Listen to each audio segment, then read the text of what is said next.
ایکواس میں بھی ابھی جس طرح میں نے پہلے بات کی، اس میں بہت سارے ممالک ایسے ہیں جن میں فوجی حکومتیں ہیں، لیکن اب باقی جہاں پہ نہیں تو انہوں نے مل کے یہ فیصلہ کیا، ایکواس کی ایک جو سمٹ ہوئی، انہوں نے کہا کہ اگر وہ ریسٹور نہیں کرتے ہیں ڈیموکریٹلی الیکٹڈ پریزیڈنٹ مزوف کو، دین دے ول انٹرفیئر یا they will enter into Niger to restore the government, اور انہوں نے کہا ملٹریلی ہم اس پہ ایکشن لیں گے۔ اور اس کے بعد ان کی چیف آف ڈیفنس سروسز کی جو چیف آف ڈیفنس سٹافس ہیں ڈفرینٹ ممالک کے، ایکواس میں 15 ممالک ہیں، تو ابھی ریسنٹلی نائجیریا میں ایک ان کی میٹنگ ہوئی تھی، اس میں انہوں نے ڈیسائیڈ کیا تھا اگر وہ ریسٹور نہیں کرتے ہیں پریویس پریزیڈنٹ کو، دین ہم ملٹریلی اس پہ ہم نائجر میں داخل ہوں گے۔ اس کا جو نائجر کا رسپانس تھا، نائجر نے یہ کہا ہے کہ جی اپنوں نے ایک تو ایئر اسپیس بند کر دیا، سیکنڈلی انہوں نے یہ کہا کہ جی ایک they have launch a massive recruitment, youngsters کو اکراس دی کنٹری وہ ریکروٹ کر رہے ہیں ان کیس کوئی انویژن ہوتا ہے تو فائٹ اٹ آؤٹ، کہ وہ کس کے خلاف جو ایکواس کی فورسز ہیں ان کے خلاف لڑیں۔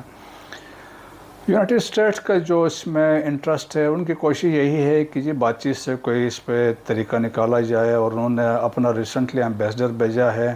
اور انہوں نے آفر کیا ہے ہم اس کو میڈیٹ کر سکتے ہیں، لیکن اس پہ بھی کوئی ابھی تک انہوں نے اس کو جو وہاں پہ جنتا آئی ہوئی انہوں نے اس کو ریجیکٹ کیا ہے۔ سیکنڈلی یونائٹڈ اسٹیٹ نے یہ بھی کہا ہے کہ جی ہم اینی جو میڈیشن یا ڈپلومیٹک ہے یا جو بھی طریقے ایکواس والے کر رہے ہیں ہم ان کو سپورٹ کریں گے۔ یونائٹڈ اسٹیٹس کا میں نے کہا یہاں انٹرسٹ ہے تو دیکھیں یورینیم رچ کنٹری ہے، سیکنڈ یونائٹڈ اسٹیٹ کی یہاں پہ 2 سٹیز میں یہاں پہ ان کے ٹروپس ہیں 1100 کے قریب ہیں، اور ڈرون سٹیشن سے جو ٹارگیٹڈ کلنگ کے لیے یہاں سے یوز کرتے ہیں۔ پھر یونائٹڈ اسٹیٹ کو یہاں پہ تھریٹ یہ بھی ہے کہ یہاں سے جو ملیٹنسی، اس طرح میں نے بات کی القاعدہ ہے، بوکو حرام ہے، IS کے، یہاں سے وہ سمجھتے ہیں کہ یہیں سے وہ پل رہے ہیں تو ہو سکتا ہے پھر ریجن میں تھریٹ ہوگا، سبسیکوینٹلی امریکن انٹرسٹ کو بھی اس پہ تھریٹ ہوگا۔ اور جس طرح میں نے بھی بات کی تھی، ایکواس نے ایکسٹینڈ بائی فورس بنائی ہوئی ہے اور انہوں نے تیار رکھا ہوا ہے ان کیس کسی بھی صورت میں جب کوئی ضرورت پڑے گی تو وہ اس میں وہ داخل ہو سکتے ہیں۔ سو لیٹس سی اس پہ کیا ہوتا ہے۔ اور اب اس کی امپلیکیشن دیکھیں جی، امپلیکیشنز یہ ہے تو میں نے بتایا کہ تھریٹ ہے ملیٹنسی اس ریجن میں، خاص طور پہ نائجر میں کے ایریا میں ہے، مالی کے جو نادرن ایریاز ہیں اور برکینا فاسو ہیں، ادھر یہ ہب ہے بیسیکلی، یہاں سے ملیٹنسی ان تمام ممالک کے بارڈرز سے یہاں سے اوریجنیٹ کرتے ہیں، اور اس طریقے سے باقی یہی لوگ پھر نائجیریا بھی جا رہے ہیں، الجیریا، باقی سب جگہوں پہ یہ آپریٹ کر رہے ہیں، تو وہ امریکن سمجھتے ہیں اور افریقن یونین والے بھی سمجھتے ہیں ریجن کے لیے ایک تھریٹ ہے، وہ بھی ایک اس میں ایشو ہے۔ پھر ابھی مالی میں یونائٹڈ نیشن پیس کیپنگ فورسز تھے اور انہوں نے وہاں سے نکالنا تھا، کیونکہ وہاں پہ بھی ایک کو ہوا ہے، انہوں نے بھی ان کو کہا کہ اپنے ٹروپس کو یہاں سے نکالیں، 13,000 ٹروپس ہیں، تو اب ان کے ایگزٹ ہونا تھا، اب وہ بھی ایک اسٹیٹ آف کنفیوژن میں ہے کیا ہوگا۔ تو اس کے علاوہ یہ ہے کہ اگر کوئی حملہ ہوتا ہے، مثال کے طور پہ ایکواس والے حملہ کرتے ہیں، وہ انٹر ہوتے ہیں نائجر میں، تو اس کے سیریس کانسیکوینسز ہوں گے، کیونکہ اس سے پھر یہ ہوگا کہ نقصان ہوگا، اور وہ جس سے باقی جو ممالک ہیں ریجن کے وہ بھی اس میں شامل ہو جائیں گے۔ پہلے تو ایکواس والے ہوں گے، ویسٹ افریقہ والے ہوں گے، at a time it will come, جس کی وجہ سے افریقن کنٹریز بھی انوالو ہوں گے، پھر انٹرنیشنل انٹرسٹ بھی اس میں آ جائے گا، تو ایک it will be disastrous consequences وہ جو ہو گیا۔ پھر ملک آلریڈی پہلے سے غربت ہے، کھانے پینے کو نہیں ہے، فوڈ انسیکیورٹی ہے، بارڈرز کلوز ہو چکے ہیں، تو لوگ بھوک سے ویسے مر رہے ہیں، مائیگریشن ہو رہی ہے، تو وہ ایک بڑی سچویشن لائکلی ہے ڈیولپ ہو سکتی ہے۔ تاہم افریقن آرگنائزیشن افریقن یونین کی ایک کمیٹی ہے جو رسپانسبل ہے for piece and security region میں، انہوں نے وارن کیا ہے ایکواس کو کہ جی آپ کوئی ایسے ملٹریلی ایکشن اس پہ نہ لے جس سے یہاں پہ ملک کا نقصان ہو سکتا ہے، اور کوشش کی جائے کہ جی ڈائیلاگ سے کوئی سلوشن اس کا نکالا جائے۔ یہ لیٹسٹ ہے نائجر کے بارے میں، دیکھتے ہیں کہ